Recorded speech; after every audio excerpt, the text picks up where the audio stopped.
This memorial in the heart of Warsaw records one of the bloodiest moments in Poland's history, the uprising against the Nazis in which hundreds of thousands died.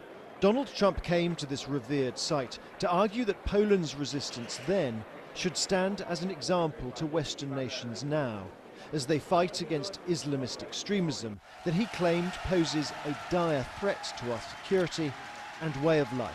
The fundamental question of our time is whether the West has the will to survive. Do we have the confidence in our values to defend them at any cost? Do we have enough respect for our citizens to protect our borders? Do we have the desire and the courage to preserve our civilization in the face of those who would subvert and destroy it? He defined that civilization as the shared values of freedom and sovereignty and the bonds of culture and faith, a view supported by Poland's nationalist government that bussed in some of the crowd from outside the city to guarantee a warm welcome. This is why Donald Trump has come to Poland, a cheering crowd, a sympathetic crowd.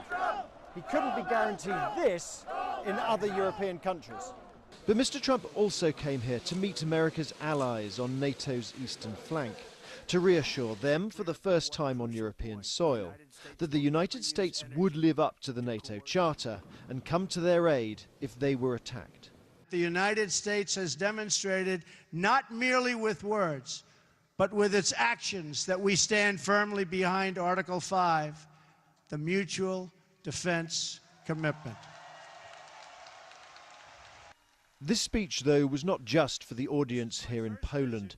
Mr. Trump warned North Korea of pretty severe action after its latest ballistic missile test. And he told Russia to stop destabilizing Ukraine, a deliberately tough message before his meeting with President Putin tomorrow.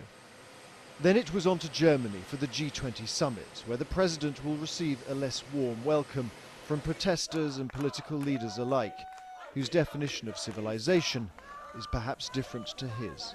James Landale, BBC News, Warsaw.